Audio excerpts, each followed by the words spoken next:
বিএনপির ভারপ্রাপ্ত চেয়ারম্যান তারেক রহমানের স্বদেশ প্রত্যাবর্তন উপলক্ষে দেশের গণমাধ্যমের শীর্ষস্থানীয় সাংবাদিক ও কর্তা ব্যক্তিদের সাথে মতবিনিময়ের এই আয়োজন করে বিএনপি। এই সময়টা যাচ্ছে, আগামী দিনগুলি কেমন যাবে, আগামী 2টা মাস কেমন চলবে, বিগত কয়েকদিনের যে ঘটনা তার কি প্রভাব হবে, কতটুকু হবে, এই নির্বাচনটা কতটুকু ভালো হতে পারবে, প্রশ্ন আমার মধ্যে জেগেছে।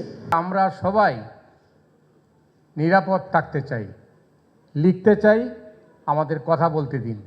আপনারা যদি এটা নিশ্চিত করেন সাধুবাদ জানাবো, আর না হলে আবারও হয়তোবা আমরা আপনাদের সমালোচনা করব। সাংবাদিক হয়ে যাওয়া মানেই ফ্রি লাইসেন্স পেয়ে যাওয়া, সরকারের সমালোচনা করা, ইউনুস সাহেবের সমালোচনা করা, এটা কিন্তু নয়।